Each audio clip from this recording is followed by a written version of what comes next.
We are now below the deadline, the financial and diamond district. Here there are more diamonds by the square foot than any part of the world, including the Transvaal.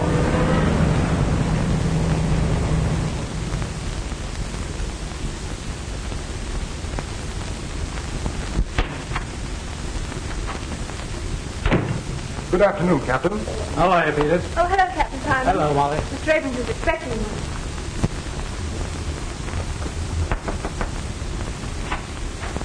Captain Simons is here. Would you go in? Thank you.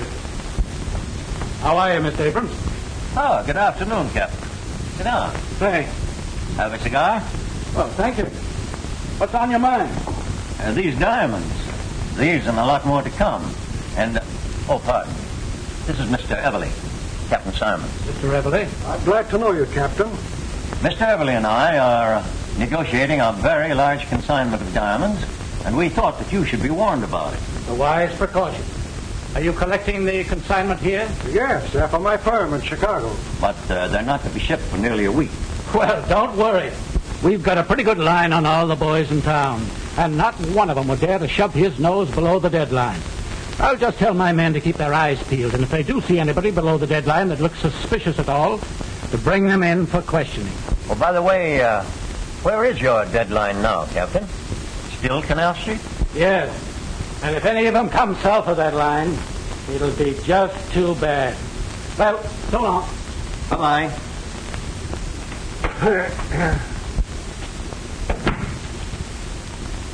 Well, I know where to get a nice solitaire for you, Molly, as soon as you give Terry Mulvaney the gate. You'll be too old by that time, Captain Simon. Oh, you're never too old.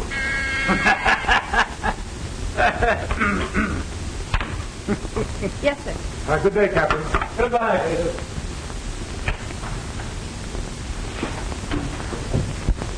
Well, Miss Fitzgerald, would you mind working an hour or two later tonight?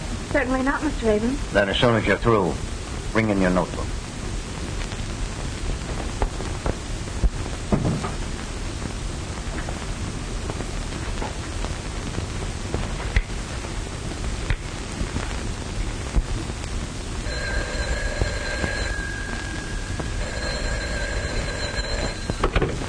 Hello? Hello, Molly, my darling. Terry, dear, I have to work late tonight, so don't wait for me. I'll have supper downtown. You can meet me near the subway entrance around 9. Sure, darling, I'll be there with me buttons all shine. Right.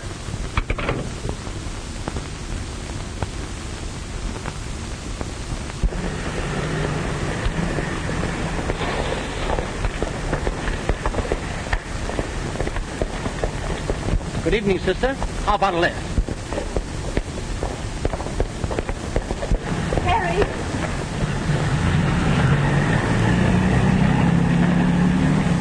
What's the matter, darling? Oh, just a would-be Casanova. And what's that?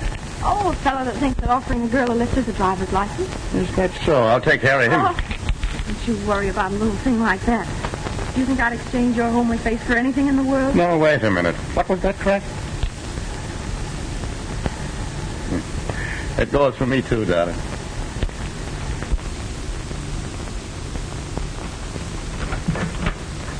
Hello, Annie, dear. Well, good evening, Miss Tiverton. How are you this evening? Why do people always think it's polite to ask silly questions? Well, look who's here. Have you had your supper? Yes, thank you. Glass of milk and a sandwich, I suppose, standing up at some lunch counter. Oh, well, this rush will soon be over, and then I'll have my evenings to myself again. Would you like some tea, Terry? Uh-huh. I'll go fix some. Are you still here? I thought it was time for you to be going home instead of coming here visiting. Well, I suppose it is a little late for elderly people, but Molly and me won't mind if you want to go to bed. If you expect me to resent that, you're wrong. Why on earth don't you sit down? You've been on your feet all day, haven't you? I tell you, that I have. The poor dogs. Every time I make them walk, they get sore.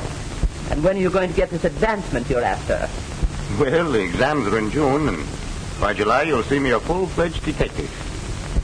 Then crime will automatically cease, I suppose. Oh, no, not immediately. You see, there's the honeymoon first. Terry Mulvaney, if you don't make Molly the happiest wife in the world, you'll have me to answer to. Won't be for the want of time. Molly needs a rest. That man Abrams works her too hard. I don't know what people want with diamonds anyway. Useless things. And yet if they can't buy them, they steal them. Oh, no, not much chance these days. Rot. Half the crimes in the world are never solved. Well, now, here, let me hold it for you. Well, at last I found a use for a policeman. Oh, I don't know. Molly found one. Did you ever try it? Are you two still bickering? Let me help you. Well,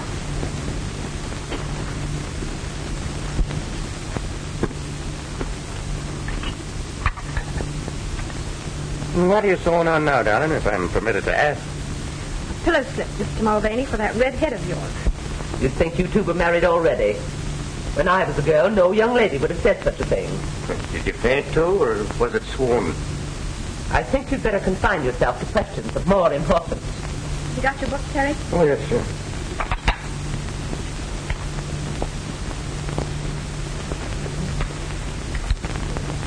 When an officer takes a prisoner into custody, what is his duty? To search the prisoner for weapons and evidence and conduct him directly to the station using every care to prevent his escape. Good. Under what circumstances is a policeman legally justified in using his pistol? Was that correct? Under what circumstances is a policeman legally justified in using his pistol?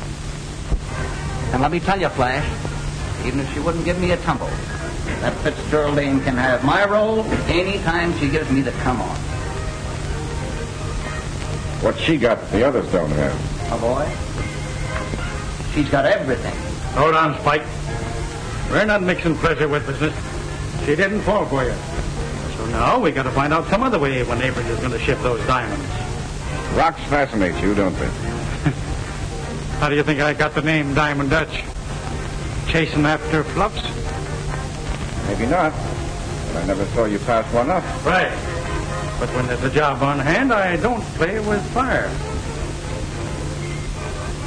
You never saw me get burned. Well, I'm getting penny burned right now. Here we are, all set to make the biggest haul that's ever been pulled. And all you can think about is some dame that you've never even seen.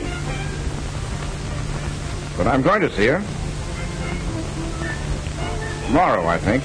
And we better call the whole deal off. When you fall for a new fluff, I know what happened. So do I. But I can also defer the pleasure to an appropriate time. Don't worry, Dutch. I've seen him play a fish for months before she took the hook.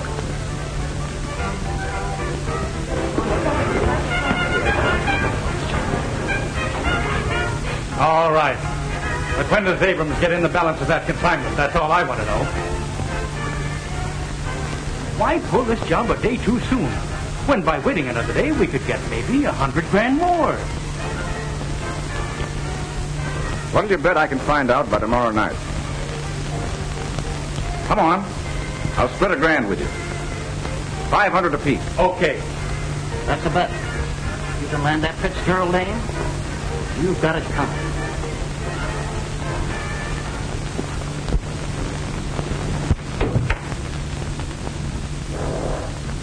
Mr. Ackroyd? Right, young lady. And you are Miss... Just Mr. Abrams' secretary. Will you wait a moment, please? With pleasure. I come to look for a diamond, and behold, I find the pearl. Careful. So many synthetic pearls on the market these days. Ah, but then I'm an excellent judge. Professional, I would think. On the contrary. Amateur in its literal sense. Mr. Abrams, Mr. Ackroyd to see you. Will you go in, please?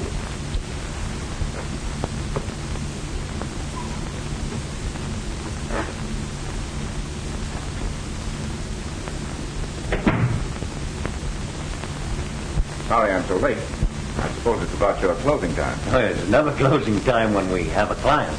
Won't you sit down? You said over the phone you were looking for stone of about 5 carats. Yes. A yarder. Send in the stones I selected for Mr. Ackroyd. Oh, that looks like a very fine stone you have in your ring. May I see it? Yes. I picked that up in Hatton Garden.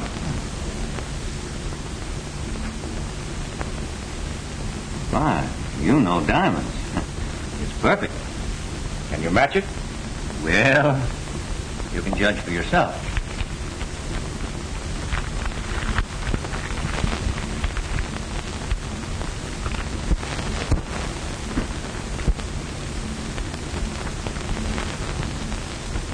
Did I use your glass? Certainly.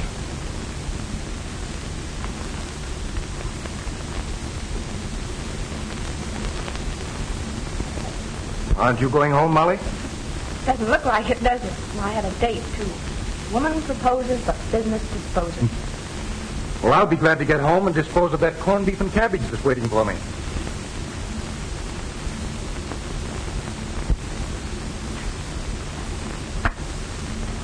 Well, these are the best.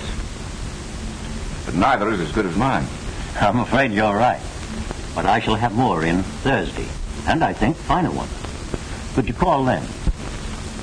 I'm not sure, but I think I could make it Friday. Well, I'm very sorry, but they'll be gone then. Tell you what I'll do. I'll give you $1,000 for that one.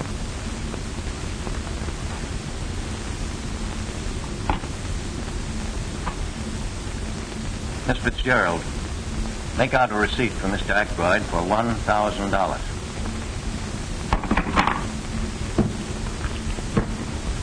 So that's that.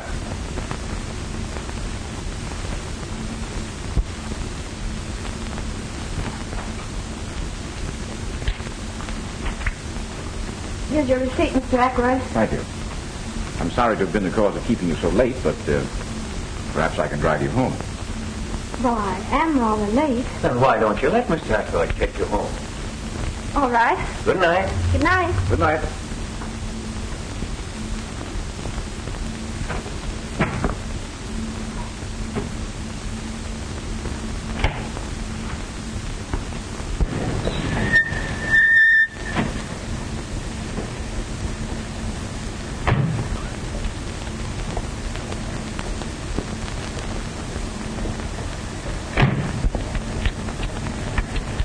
Thanks a lot. You see, I'm not so bad. Wouldn't you take me on approval for a while? Someone else? There's the proof. Hello, Terry. This is Mr. Ackroyd, Officer Mulvaney. Glad to know you indeed. And so you're the reason she was so anxious to get home. Meaning what? Well, you see, Mr. Abrams and I kept her a little late, and I offered to make amends. Oh, so you're a friend of Mr. Abrams, well, that's different. Well, I'm afraid I don't follow. Terry thought you were another smart aleck, like the one that tried to pick me up the other night. Well, I might be sorely tempted, but I don't think I'd try. I seem to be a better judge of character than you are. Well, good night, Mr. Mulvaney. Good night, Mrs. Sherrill. Thanks again, Mr. Ackroyd. Don't mention it.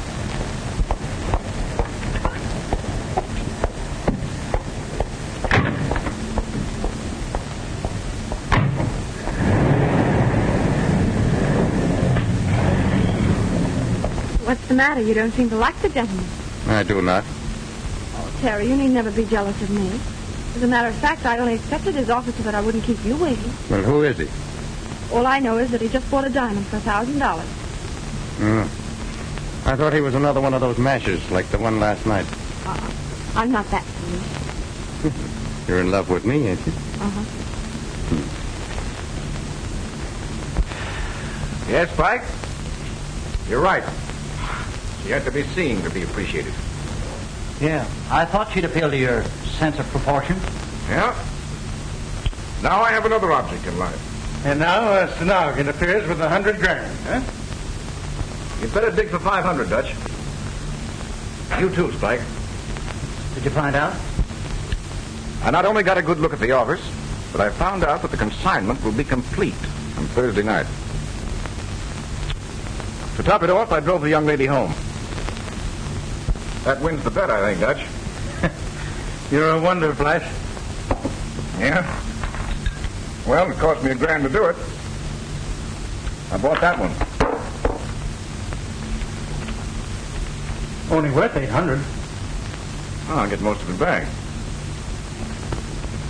Take a look at the girl's writing, Spike. Could you imitate it? so she couldn't tell the difference herself. What's on your mind? She seems to prefer an Irish harness bull to me. And what, he says? Oh, so you're a friend of Mr. Abrams. Well, that's different. Begor, I'd like to push the ugly mug of him down his own throat. All right, forget it. We got to think about this job ahead of us.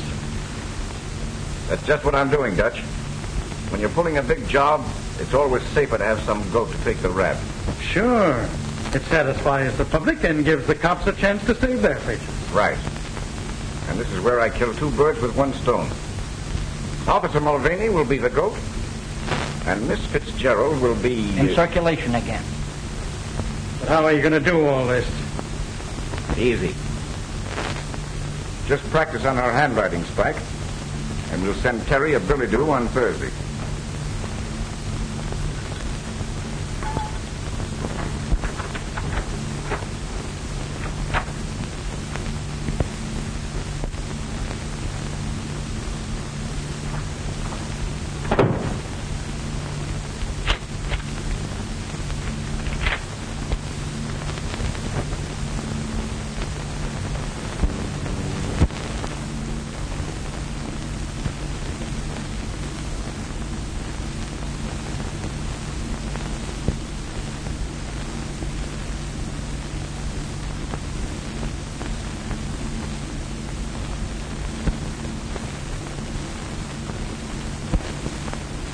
Sure glad I'm not on duty down here every night. It's too quiet. Yeah, I'd rather be uptown myself. Hello, boys. Well, no pinch tonight, Palmer? Oh, I think the captain's crazy. There's no one below the deadline tonight.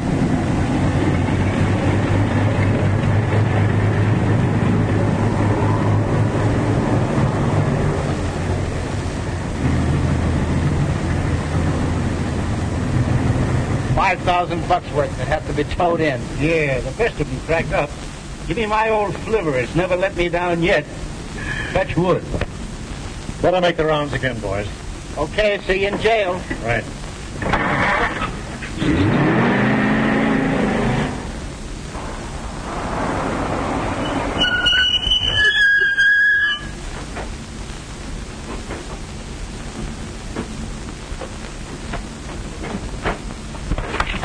Okay, Flash.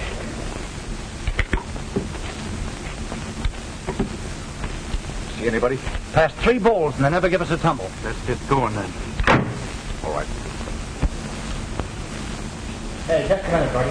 Well, for crying out loud, what are you doing down here? Well, what's the matter with you, Bill? You got the jitters? Who is it? Why, it's Bricktop Mulvaney from 14th Street. Yeah, and don't go be saying anything at the station about seeing me down here, or I'll wipe up the floor with you. Oh, you know me, Terry. Yes, I know all of yous.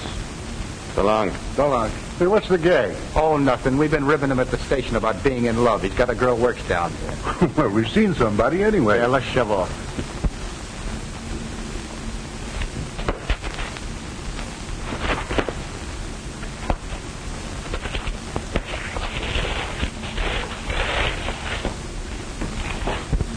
Number 47, Fishfield necklace. Check. Number 3. Miss Fitzgerald, call the express company now. Number 54, tray of 16 brooches. Check. Number 4. The line seems to be dead. What? Stick 'em up, all of you.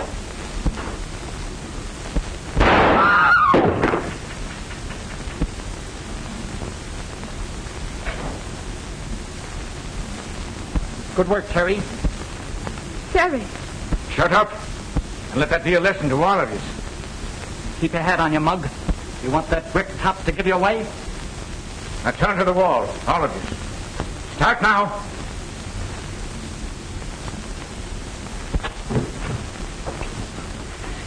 Move over. Keep 'em up.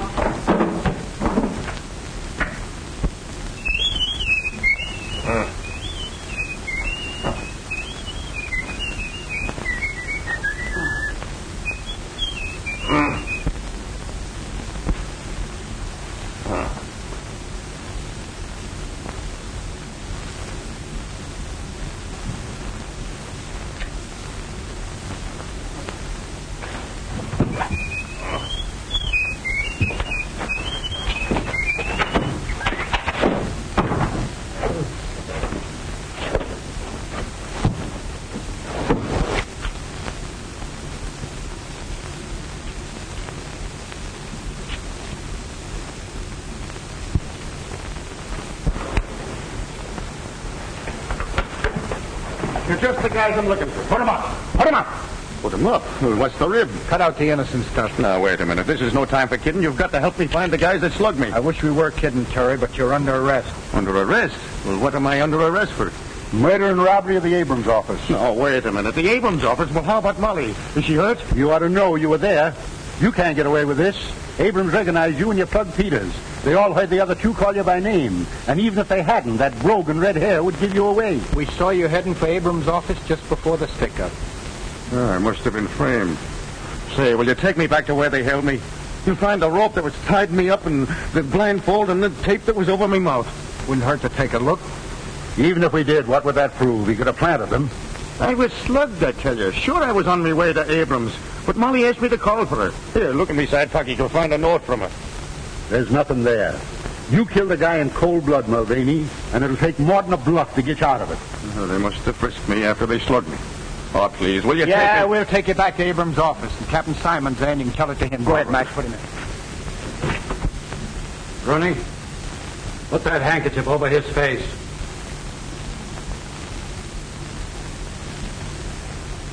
We've got you, Mulvaney. You might just as well confess. But it couldn't be Terry. Well, naturally, you wouldn't admit it. But I don't think it'll be very difficult to prove that you were his accomplice. Now, you leave her out of this. Mr. Abrams, is that the man who led the hold-up men? It is. Without a doubt, it is. I've seen Mulvaney many times. I couldn't be mistaken. Mr. Abrams, are you sure that he is the man that shot Peters? Yes, I'm sure he is. I was slugged, I tell you. All right, Bill. Take him away and lock him up. Oh, Terry. Terry. It isn't true, darling. I was framed. I'm going to prove it. He's just putting on an act. Take him away. I have a few more questions that I want to ask you. Don't let them bully you, Molly, and don't you worry about me.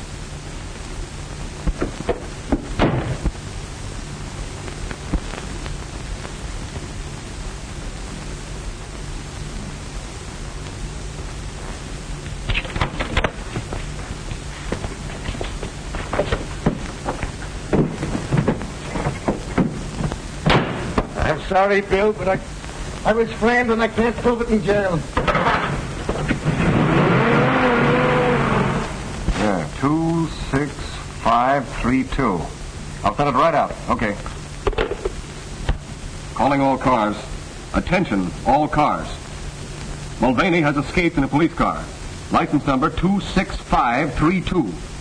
He drove north on Avenue A. Block all roads and bridges leading from the city.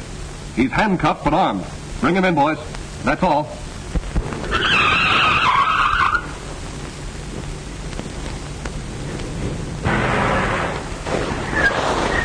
Yes, sir. What can I do for you? There's nothing to be scared of, buddy. You do what I tell you. I want you to cut these handcuffs off me. Yeah, but what'll they do to me for helping a prisoner escape? You're helping an innocent man, and you'll be glad of it one day. Come on, hurry up.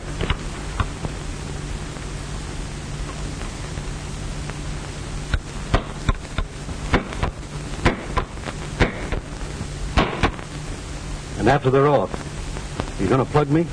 I'll make a bargain with you. I won't harm a hair on your head if you keep still about this. All right. Calling all cars. Attention, all cars. Mulvaney reported seen on Lincoln Highway speeding west. Use special caution. He's probably listening to these broadcasts, so we can't give location of blockades. That is all. Come on, hurry up. Repeating broadcast 47. Mulvaney reported seen on Lincoln Highway speeding west. Step on it, Dave. We must be right on his tail. Right.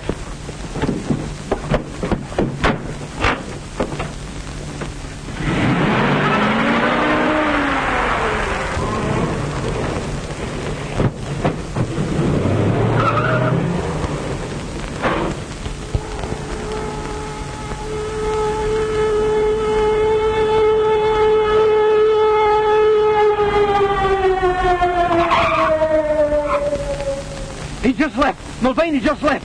He made me cut his handcuffs. He went in that direction.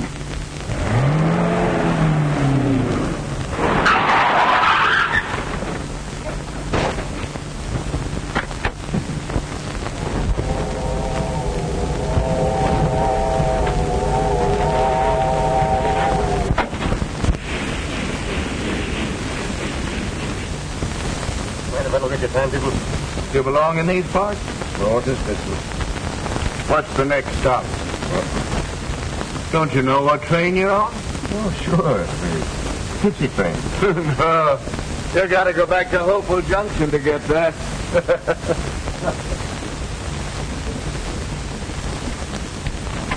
Where to, sir? Albany.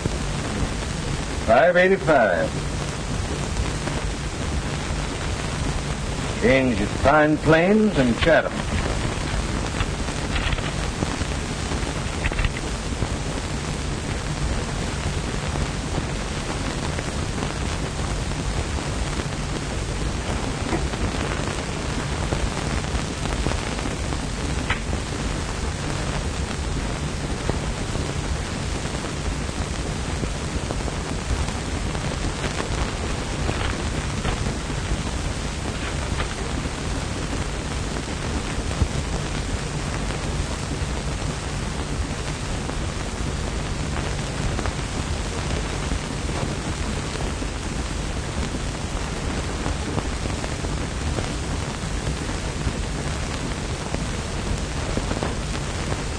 Got this police wire at Billings. The man in Section 9 answers the description exactly. Take a walk through, but don't let him see you look at him. And if you think he's the guy, we'll stop and send a wire ahead to the sheriff, Pine Plains. Right. Now look here, Mr. Gerald. I'm not as interested in the capture of Mulvaney as our friend the detective is. But I'm an investigator for the insurance company, and my job is to get the diamonds back. Are you going to help me, or are you not? I tell you again, I know nothing. I don't believe Terry had anything to do with it. Wasn't it because you saw him that you fainted? I didn't see him. Terry didn't do it. Then why did you call him by name? I didn't. One of the men called the murderer Terry. I repeated the name in amazement. Never thought it was Terry Mulvaney. Yet you admit you tipped him off. I only told him I wouldn't have to work late after the diamonds were shipped Thursday. Same thing. Are you in the habit of fainting? No. But you did faint at the most convenient time, didn't you? Oh, yes, I did. Thanks. Hello? This is Stenton calling by request, Bill. I diddle, the captain of fiddle. What's that? You got him? That's great. Okay. You don't know anything, huh? Then let me tell you something. Mulvaney's been caught, and he's confessed, and he said that you were in on it. I don't believe it. The game's up, girlie. You'd better cut out the bluffing.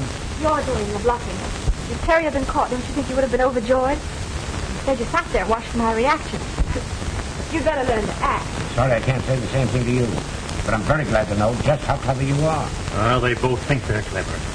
Mulvaney has as much chance of getting away as the well-known dog with rubber legs has. How's this? Feel certain passenger on number 19 is Mulvaney, wanted for murder.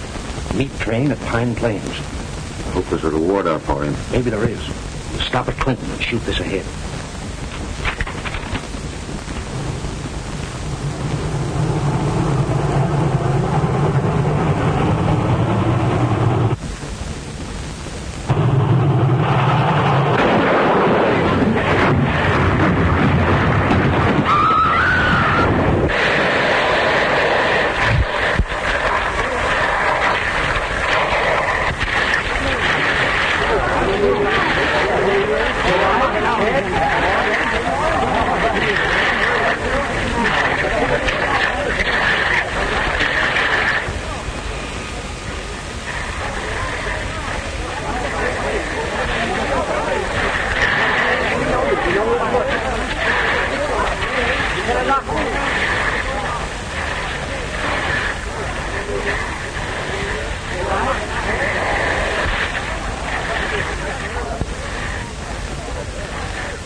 Here's another body, poor devil. Look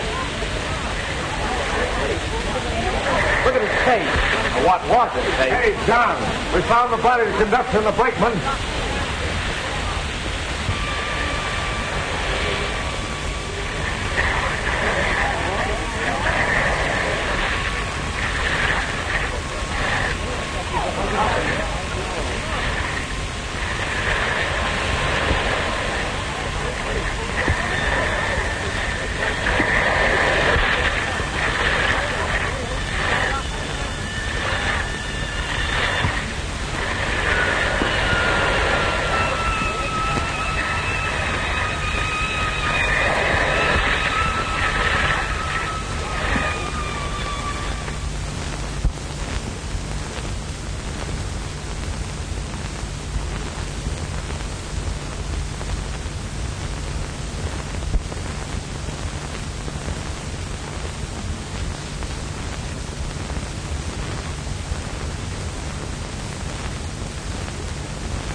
Well, who are you?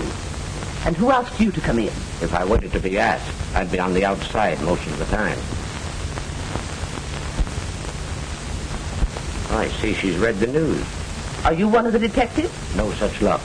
Death did their work for them. I still have to find the diamond. But you won't find them here. And I hope you'll have the decency to respect the poor girl's grief. I have the decency, ma'am, but I haven't got the time. Perhaps she'll talk now, more than she did last night.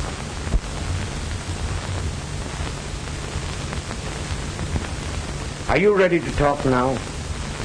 What do you want? You know what I want. The diamond. Can't you leave me alone? Can't you understand anything? Terry didn't do it. And now he can never prove it. He proved that he did do it, you mean? Do you think that getaway of his was an act of innocence? Not on your life. He wasn't, did I tell you?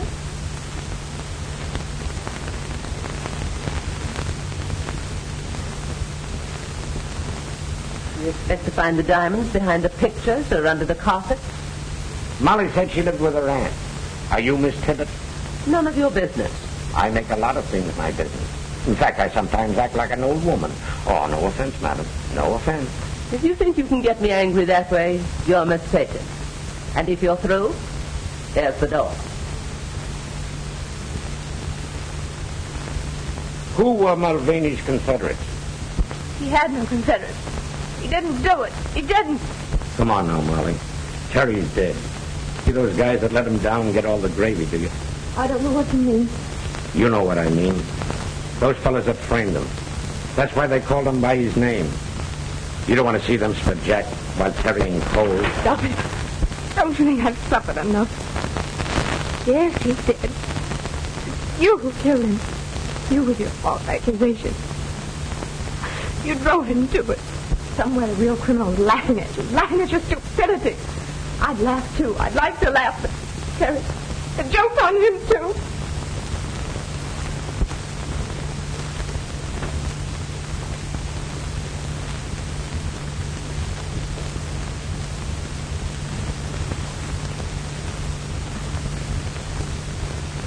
You think he can pull through?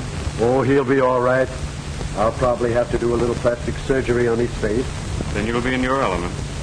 Well, it's always interesting to try to improve upon nature.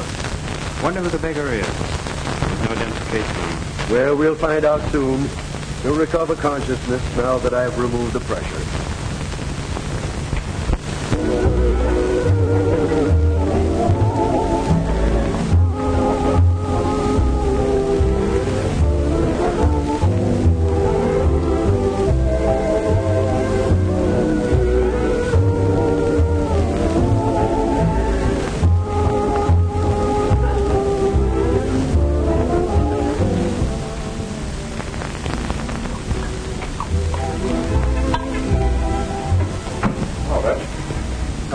I see. My long suit. You're telling me? Well, everything still seems to be under control. Sure. The Dicks haven't the ghost of an idea that was our job. They're still sure it was Mulvaney. But the cops are still watching every fence for the stones. Certainly. Why not? Every time there's a job pulled, the guys make the same mistake. They want to cash in right away. So they peddle the stuff while it's hot, and they're picked up. I tell you, Dutch, we have the right idea. Handle each job like a legitimate business. And don't expect any profits for the first year. And that's why we're still in business. And never even an entry on the blotter against us. Well, those Abram diamonds are staying under cover for a year. Okay with me. Now, I suppose you're going after the dame. Not yet, Dutch. I know women. And I know that Molly Fitzgerald is still thinking of Mulvaney as a martyred hero. Nurse tells me that you're feeling a little better. Do you think that you can answer a few questions? There was no identification in the remains of your clothes, so we don't even know your name. O'Malley. Ted O'Malley. Ted O'Malley.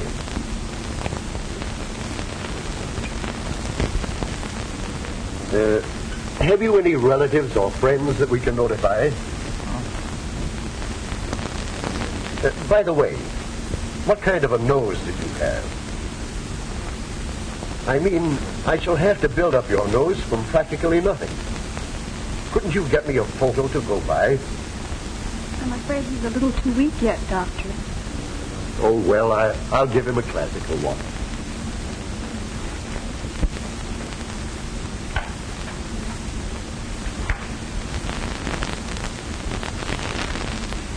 Miss Jennings, if I thought I had any brains, I'd blow them out.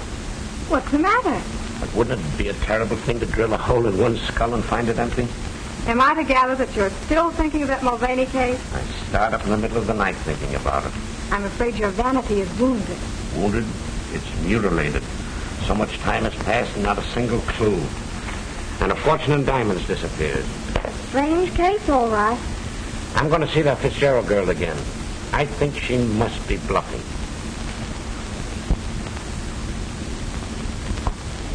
Where's your winter coat?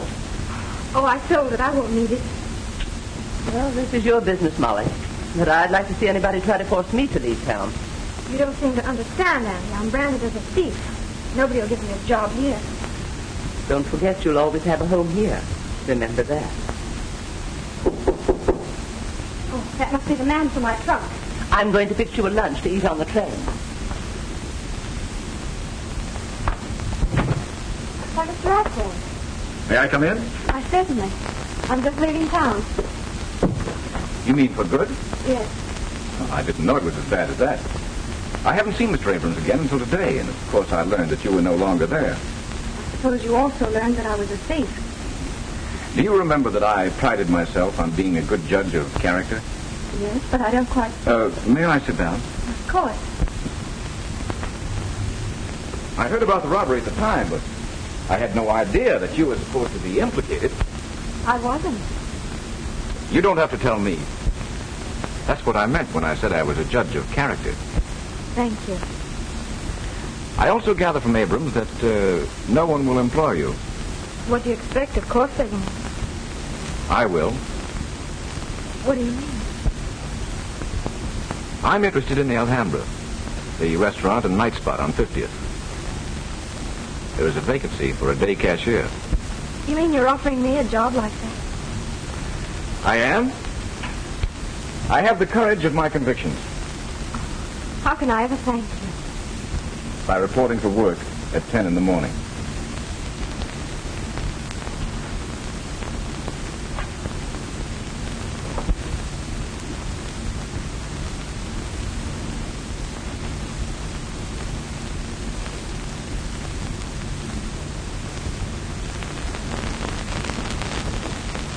Yes, we can lay the bandages off now. Sure, Doc, and that won't make me mad.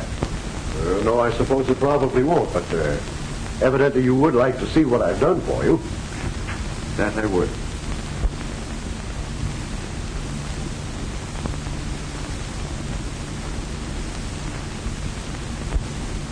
Well, O'Malley, how have I done?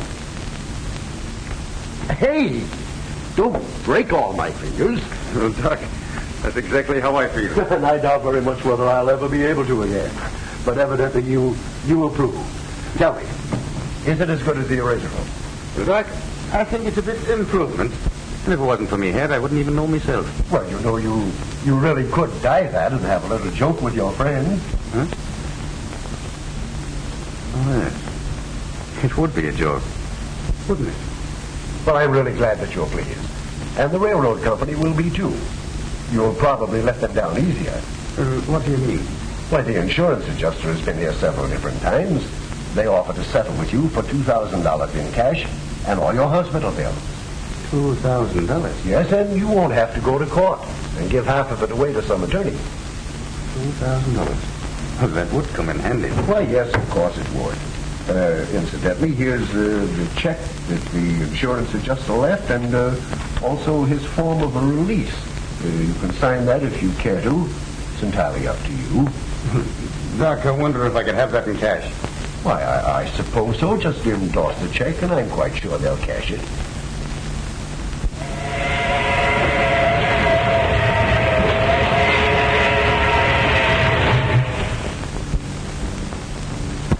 Come in. Thank you, sir. Won't you sit down? You're the investigator employed by the insurance company on the Abrams robbery. Correct. Well, sir, I'd like to right around.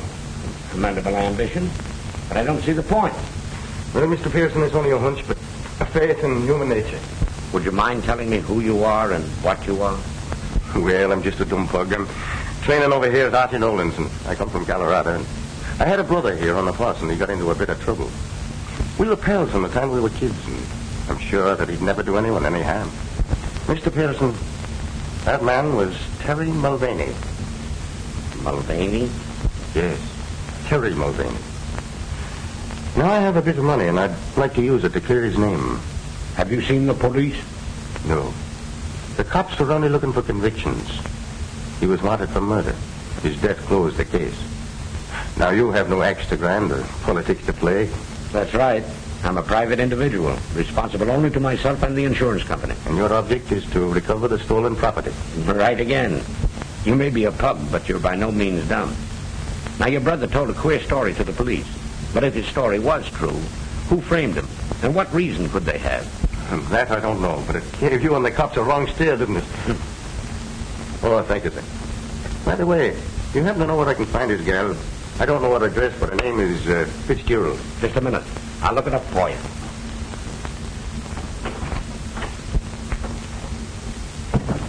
Miss Jennings, get the Mulvaney file. Quick, the fingerprint record.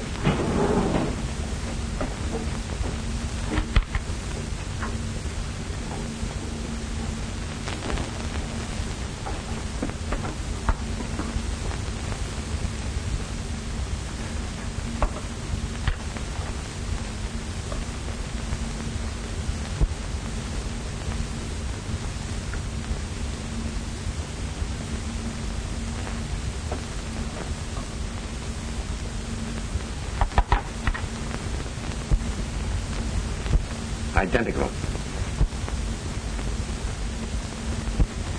He's our man.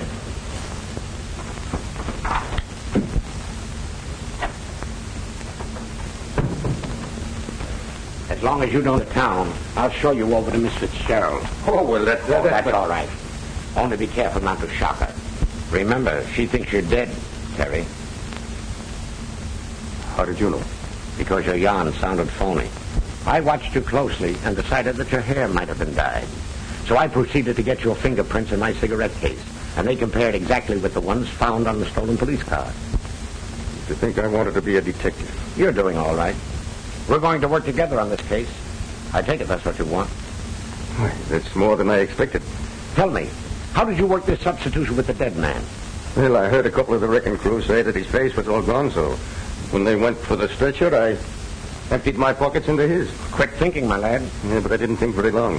When I come to, I was in the hospital, and the nurse was reading the newspapers to me. In other words, you woke up and found yourself dead. That's about it. Well, you've awakened to plenty of worry, and we've got to solve this case before the police get on to you. They won't ever get on to me, because I really have got a brother, Ed, in Colorado. Does Molly know that? Sure. Why? Then you've got to remain Ed, even to her. Oh, I could never fool Molly. The doctor didn't change me that much. Well, you must try. You know, brothers sometimes look very much alike. Well, I want Molly to know that I ain't dead. All right. Tell her Terry escaped to your place in Colorado, and you came east to clear up the case. Well, couldn't I? No, you can't take that chance with Molly. She might give you away by word or look. And at a time like this, that'd be too much of a risk. So, come on. You're a hard man.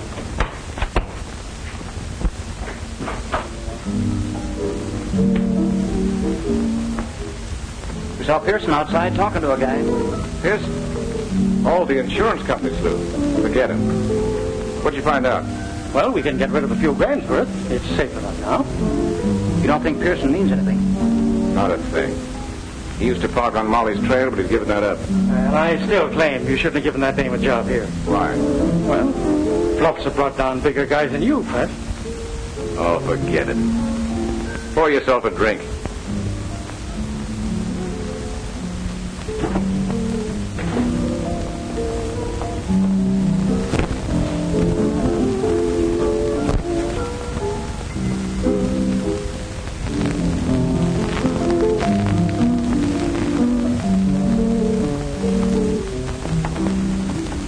Good evening, Molly. Why are you so happy? Now that I've got a job again, can't you leave me alone? Please don't get me fired. Oh, don't worry about that. I just wanted you to meet a friend of mine. This gentleman here has convinced me that Mulvaney was innocent.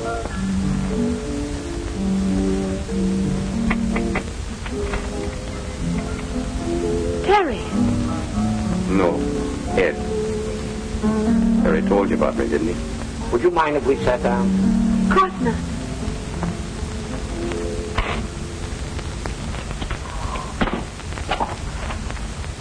Yes, Terry did tell me about you, but you might be his twin. No, is that nice? Here I thought I was much better looking. You talk like him, too. Of course, your hair is darker and your nose is different, but if Terry weren't dead... He's not dead, Molly. He escaped from the train wreck. He's not dead? Are you sure? Have you seen him? Yes. He's at my place in Colorado. Is he well?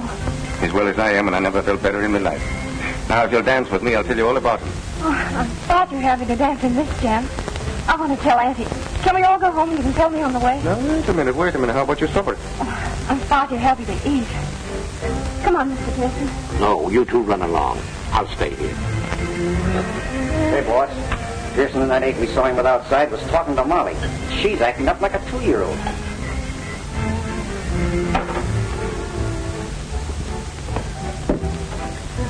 Now, don't you get scared the next time you see me. Good night, Ed. And you be careful.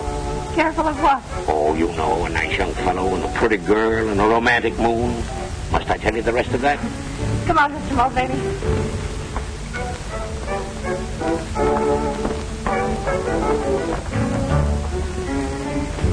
Boss, looks like you've been asleep at the switch.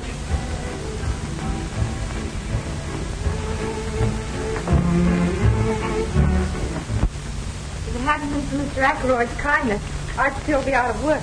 Isn't that right? That's right. Now, look. If it's some money that you're needing, Oh, no, I couldn't think of it. I'm doing nicely now. Young man, your heart's in the right place, but I can't say the same for your brain. Mary. Now, wait a minute. Maybe Miss Tibbet is right. I'm always right. I objected to your brother as a policeman, but no young man in his senses would ever take up prize fighting as a profession. Look now. How about Gene Tunney? He seems to have done all right for himself. As soon as he got any sense, he quit. Just the same, I want you to know that you brought more happiness into this house than's been here for many a day. I like you. Thanks.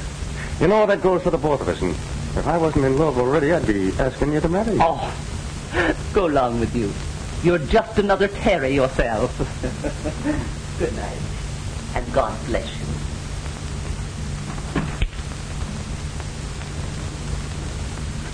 Well, I guess I'd better be going, too. Oh, no. I want to hear it all over again. Again? Oh, my dear child, I told you in the taxi, and I told you in the park, and I'm just after telling your Aunt Mary here. I know, you're a darling. I didn't mean to say that. Well, what's wrong with calling me a darling? I don't know, something just came over me. I suppose it's because I'm so grateful to you, Mr. Mulvaney. I thought you promised to call me Ed. What's the matter? I don't know. Ed, I think I've known you forever. Just the way I want you to feel. You don't understand. Please go.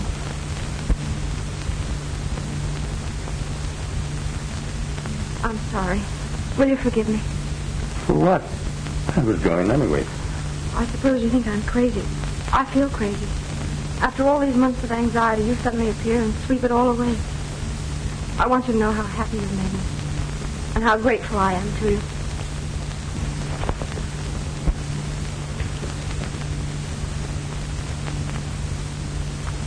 You shouldn't have done that. You misunderstood. I think not. But it isn't fair. You know I'm engaged to Terry, and you said you were in love with somebody else. I said no such thing. You did. You told Aunt Mary. You meant? All fair in love and war. Good night, Molly, dear.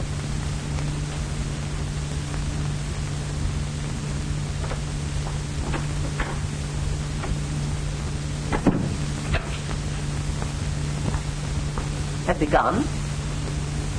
Oh, Aunt Mary, what will I do? What's the matter, Molly? Oh, I know it's terrible, but the voice, the mannerisms. I felt sure Of what? he was Terry. Oh, don't be crazy. They're almost dead ringers, it's true. But Terry wouldn't dare show his face around here. There.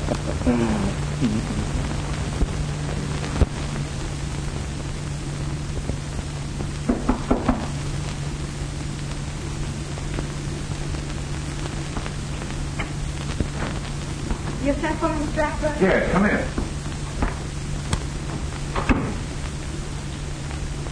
Sit down, Molly. I want to have a talk with you. Cigarette? No, thank you. You have a good time last night? Yes, I heard some splendid news. Why do you ask? Well, I happened to see you go out with, Mr. Mulvaney? Mulvaney. Yes, he's a pugilist. Oh, a fighter, eh? Well, I never heard of him. He's Terry's brother from Colorado. He's training with Artie Nolan now. So if it isn't one Mulvaney, it's another. Why do you say that? Look, I've been pretty nice to you, haven't I? I've left you alone and never bothered you. Waiting until you got that crook Mulvaney out of your mind. Now, don't interrupt. I'll do the talking. I wasn't going to say anything until you got rid of the blues. And now, when I see you're happy for the first time, it's with another guy. Don't I deserve a better deal than that? I'm sorry. I had no idea you felt that way. Listen, you're not as dumb as that. Why do you think I gave you a job here when everybody else thought you were a crook? Mr. Pearson doesn't think so now. Listen, Molly. The cops have been on this case for months now, and there aren't any clues. If you think that he'll ever be proved innocent, you've got another think coming. Even if he were, what's the matter with me?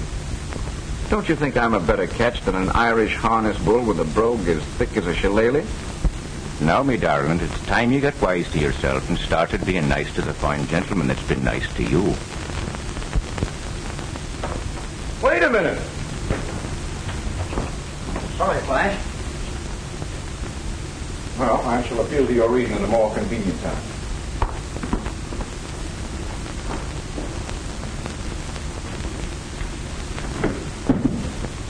You mean to bust in on the party? But what about the stuff? Dutcher's got a deal to unload the whole lot. And the guy's waiting. I think we'd better wait. Molly was just telling me that Pearson is off the Mulvaney angle. What do you mean, off the Mulvaney angle? That's what I want to find out.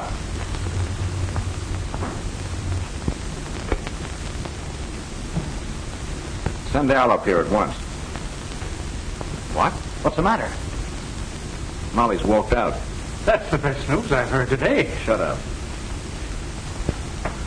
She must believe I'm an awful sap if she thinks I can't keep her from walking out. Well, maybe it'll be more fun this way. Okay, Oscar. Keep Molly's job open. What do you mean, boss? Yes, Al. You used to hang around Artie Nolan's, didn't you? Sure, that's how I learned to use my mitts. Unfortunately, this job calls for brains. However, I'll try you out. I want you to go back there and get to know a pug from Colorado. He's a brother of Terry Mulvaney's. What's he look like? You saw him last night going out with Molly. Oh, I thought there was something familiar about that mug's face. What do I do? Spoil his looks? Oh, no, nothing so crude. Just get his confidence and when you...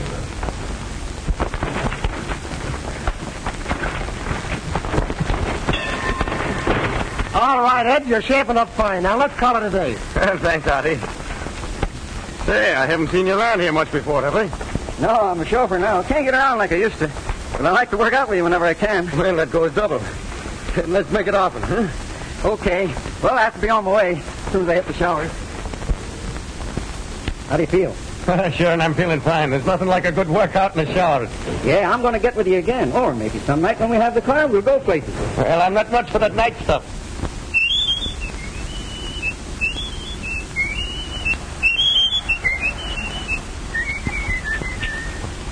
Say, Al, who is it you work for? Flash Ackroyd, the guy that owns the Alhambra. Oh, that's funny. I met a gal that works there. She used to be engaged to my brother. And boy, did I fall for her. What's her name? Molly Fitzgerald. You mean she used to work there? Well, what's the matter? Was she fired? She walked out. Didn't you know? Well, I haven't seen her today. I can't see why she should quit. I don't know. Search me. Looks all right to me, boss. Bit of a sap, maybe. Admitted he'd fallen hard for Molly. He said that, did he? Yeah. But what do you care? Just give me the word. Go get him. Bring them up here. Now you're talking. I'm telling you, I couldn't be mistaken. No two men could ever whistle exactly like that. Funny, though, that he should be working as a chauffeur. Maybe not as funny as you think.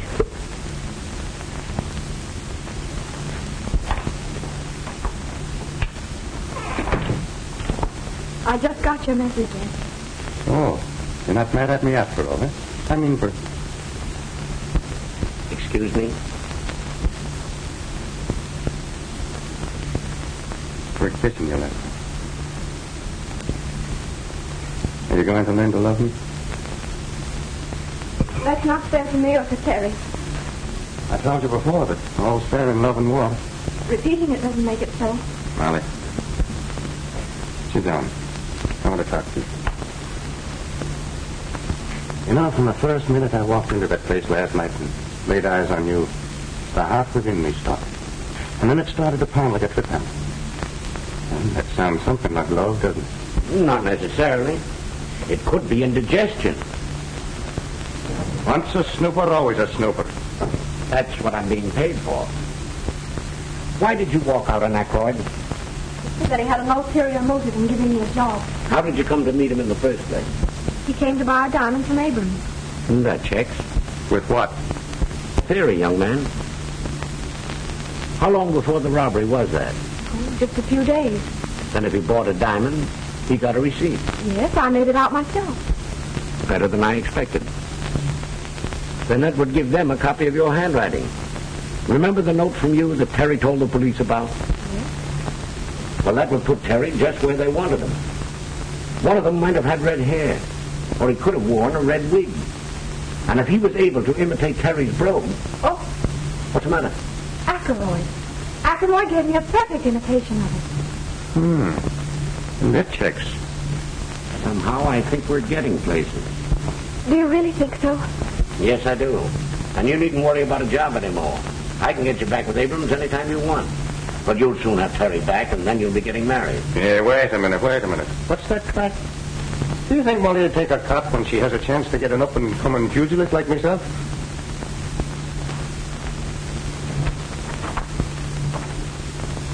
Oh, maybe I shouldn't have said that. The poor kid, she don't know whether it's Terry or Ed she loves. Leave it to me.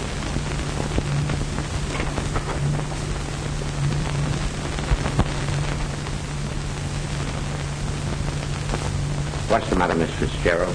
Mr. Pearson, you really believe Terry's innocent, don't you? Why, certainly. Why do you ask? Because I don't know whether I should tell even you, but that's Terry. What are you talking about? That's Terry Mulvaney, not his brother Ed. I wondered why I was so attracted to him. I thought it was his voice, but his eyes were the same, too. Go on. It was when he cupped his hand to his ear and said, "What's that crack?" Then I knew for certain. I tell you, Terry's come back from where I don't know, but I'm afraid. There's nothing to be afraid of. Terry didn't come back from the dead. He came back from the hospital. I've known it all along. Then I've been the goat. I'm going to give him a piece of my mind. Oh, just a moment. It was all my fault. I insisted. I was afraid that, try as you might, you would give him away. He had no right to make love to me. Who had a better right? Nevertheless, you wait. Don't you tell him.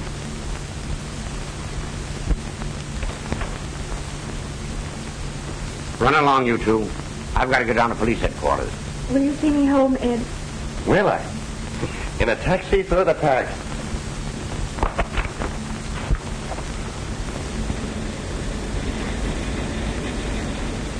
Ed, there's something I must tell you, and it may relieve your mind. Well, my darling, you go right ahead and tell me. I've been true to Terry all this time, even though Auntie and everybody said I was a fool. They did.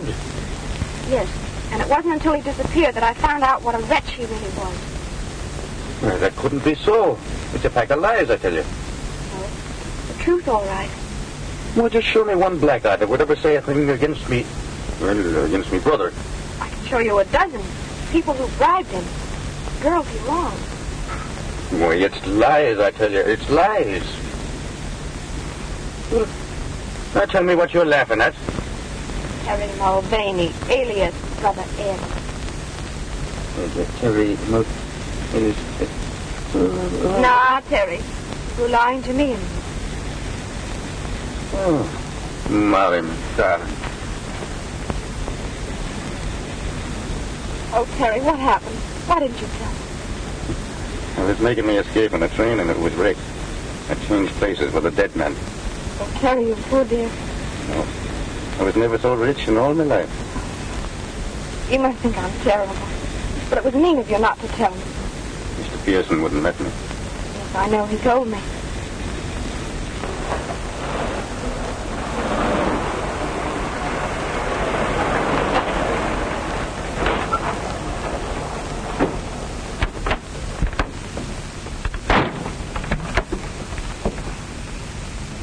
Now, wait a minute. This ain't the place I told you to go.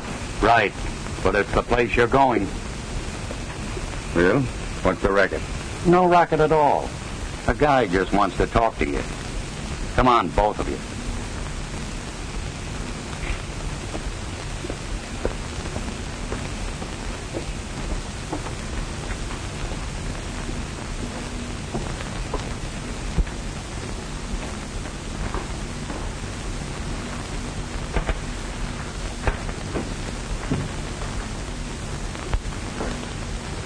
So here you are. Well, what do you want? Just this. I don't stand for anybody muscling in on my territory. Meaning Miss Fitzgerald? You guessed it, Mulvaney. You flatter yourself, don't you? My advice to you is to get out of town tonight. Because if you're here in the morning, you'll be in the morgue, see? As for you, Miss Fitzgerald, you'd better come back to work. If you don't, there'll be a shortage discovered in your accounts. And that, after being mixed up in a diamond robbery, would be just too bad. Just a minute.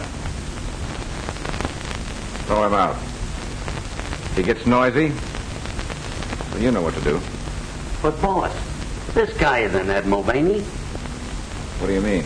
I heard him in the cab saying that he had changed places with a dead man. His real name is Terry Mulvaney. That it is. What about it? You're wanted for murder. What are you doing back in town? Looking for the guy that framed me. Still sticking to that story. Who do you suspect now? Who do you think? Got the car handy, Al? Sure, boss. See them home.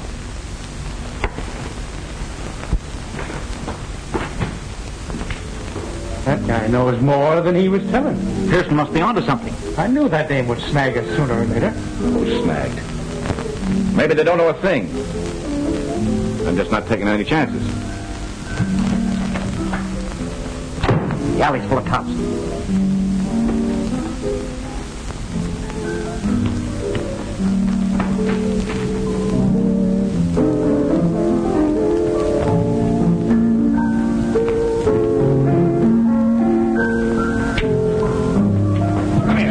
Wait a minute, what's the idea?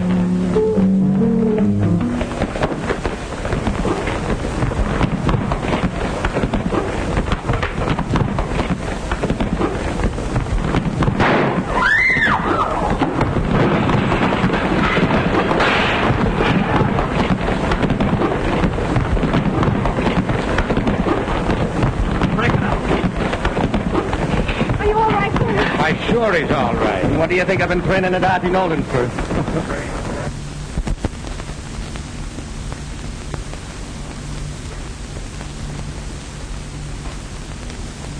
Everything checks. Give Terry all the credit for recovering those, Mr. Abrams. Harry, you always wanted to be elected, didn't you? That I did, sir. Well, the chief says you are. Maybe, you could use this. Solitaire. I think they'd much rather have a wedding ring. You can have them both. On the house.